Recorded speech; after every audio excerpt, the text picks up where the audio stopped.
Buenos días, estimada profesora. Nos complace hoy presentarles nuestro trabajo sobre la evolución de la hipótesis cerebral a lo largo de la historia.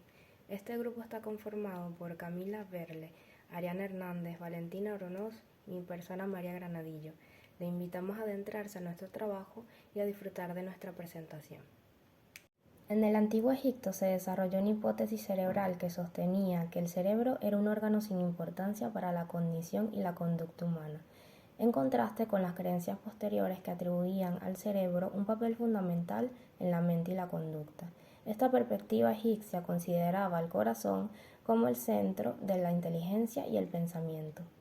En la antigua cultura egipcia se creía que el corazón era el asiento del alma y la conciencia, mientras que el cerebro se consideraba un órgano insignificante. En los rituales de momificación el cerebro se extraía del cuerpo antes de la preservación, lo que refleja su falta de importancia en la concepción egipcia de la vida después de la muerte. Esta hipótesis cerebral del antiguo Egipto contrasta con las creencias y descubrimientos posteriores en otras civilizaciones, como la antigua Grecia y Roma, donde se empezó a reconocer el papel del cerebro en la cognición y la conducta. Fue a través de los avances en la anatomía y la observación científica que se pudo desafiar y superar la visión egipcia y se estableció el cerebro como un órgano central para la función mental. Sin embargo, con el avance del conocimiento y la investigación científica, se pudo demostrar que el cerebro desempeña un papel fundamental en la mente y la conducta, contradiciendo la concepción egipcia. En la historia de la neurociencia, el primer registro de observación de la relación entre el cerebro y la conducta se encuentra en un antiguo papiro quirúrgico. Este documento proporciona los primeros indicios de cómo el cerebro está involucrado en la generación de la conducta humana.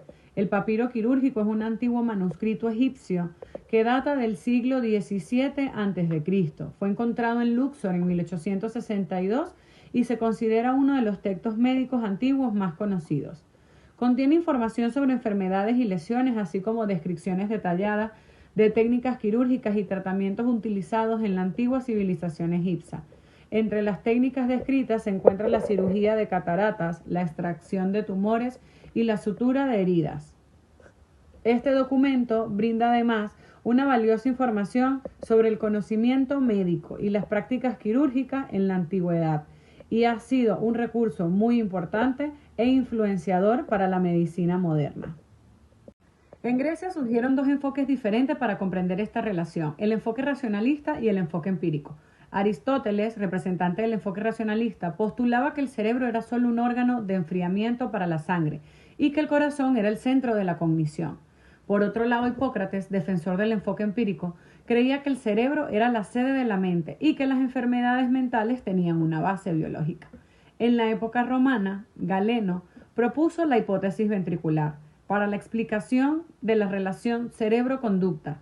Según esta teoría, el cerebro contenía 3 ventrículos llenos de fluidos que controlaban diferentes funciones mentales. Espíritus le llamaban.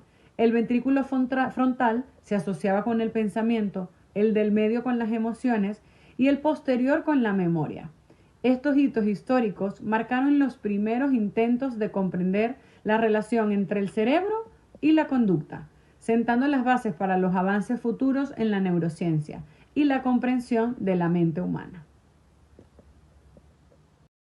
Hola, mi nombre es Valentina y yo les voy a hablar sobre Leonardo da Vinci, Paul Broca, Carl Wegener y René Descartes. Leonardo da Vinci demostró un gran interés por la anatomía y fisiología cuando éste reconoce que el cerebro tiene un papel clave en la visión y capacidad de integración, y este interés aumenta hasta que realiza sus propias autopsias y descripciones, lo que se convierte en una poderosa herramienta que nos permite investigar cómo el cerebro controla los movimientos y la expresión de las emociones. Realizó múltiples procedimientos en cadáveres humanos y animales muertos, y sus primeros dibujos fueron del cráneo y el encéfalo, donde en su búsqueda crecida del alma se acerca a la visión no platónica cefalocéntrica y rompe con la tradición medieval. Propuso estudiarlo de dentro hacia fuera por capas e incluso replicó algunas estructuras, que en aquella época tenían un papel fundamental sobre el entendimiento del cuerpo humano. Perfeccionó las técnicas de estudio y ilustración anatómica a un nivel que no conocían en esa época, y además investiga el sistema nervioso central y periférico, haciendo un dibujo del sistema nervioso completo e integrado. Pero desafortunadamente ninguno de estos aportes fue publicado, y no fue hasta dentro de 3 siglos después que pudieron ser interpretados correctamente. Ok, ahora hablando un poco sobre René Descartes, este tenía interés por la biología y la medicina, y en particular por la anatomía y la fisiología, donde él propone una explicación del sistema nervioso que rompía con todas las concepciones. Él creía que la mente y el cuerpo eran entidades separadas. Él decía que entre el hombre y los animales la diferencia está en la posesión de un alma, una entidad a la que Descartes liga no solo la inteligencia, sino también las emociones y la memoria. De esta manera, la gran mayoría de los comportamientos humanos, exceptuando aquellos a los que participa el alma, tienen analogías en las actividades de los animales y pueden ser estudiados a través de la investigación de la anatomía, la fisiología y el comportamiento de los demás seres vivos. Y agrega también que como poseedores de mente, los humanos son los únicos que pueden pensar, que tienen un lenguaje y que saben que existen, donde es una de sus frases más famosas del discurso del método, que dice pienso y luego existo. Gracias a todos estos aportes, Descartes abre las puertas hacia la ciencia moderna. Yéndonos más hacia el siglo XIX, nos encontramos con Paul Broca y Carl Wegener. Paul Broca es reconocido en la historia de la medicina y las neurociencias, ya que mediante sus estudios postmortem de pacientes con afasia, después de cuidar a un paciente que solamente puede decir la palabra tan, él descubrió el centro del habla, ahora conocido como el área de Broca, donde las personas con esta afasia tienen una dificultad para hablar con fluidez, pero la comprensión de lo que escuchan suele conservarse mayormente. Este tipo de afasia también se conoce como afasia no fluida o expresiva. En cambio, Carl Wegener hizo dos descubrimientos. Primero, que existe más de un área del lenguaje, y segundo, que el daño de esta área puede producir déficits indistinguibles para otros resultados del daño, siendo él quien descubrió los detalles de la afasia del lóbulo temporal, a la cual se le conoce como afasia de Wernicke. Todos estos trabajos sobre su afasia y la alteración fueron bastante importantes a la hora de las investigaciones neurológicas sobre los trastornos del lenguaje. El enfoque psicométrico. Galton creía que se podía caracterizar a los individuos por sus capacidades sensoriales. Sin embargo, los científicos consideraban que se necesitaba más precisión al momento de estudiar la conducta humana.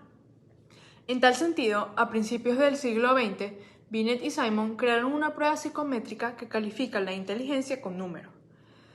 La principal función era medir las diferencias cuantitativas entre las habilidades que comprende la inteligencia, mediante pruebas que indican tales habilidades, aportando una lógica que ayuda a evaluar los rasgos psicológicos o ambientales de los sujetos. A partir de este periodo se desencadenó el desarrollo de técnicas para valorar a la gente con fines específicos. Luego tenemos el genoma humano.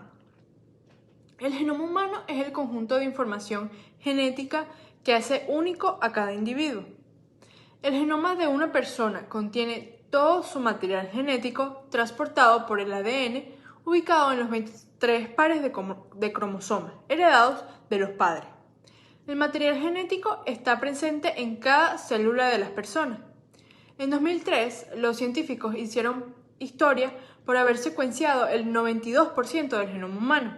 Ahora, los científicos han logrado leer el 8% restante, que es especialmente útil para encontrar la causa de muchas enfermedades genéticas y comprender mejor los orígenes de nuestra especie. Por último, tenemos la hipótesis cerebral. Aristóteles sostenía la hipótesis cardíaca, la cual se crea con la concepción de que en el corazón se situaban los sentimientos y los procesos intelectivos, estableciendo que el cerebro no era importante. Por lo contrario, la hipótesis cerebral nació cuando Platón, junto a otros académicos, sostenían que la actividad racional estaba situada en el cerebro. Esta teoría fue apoyada por Galeno, médico de profesión, que también consideraba que el centro del pensamiento y del sistema nervioso es el cerebro.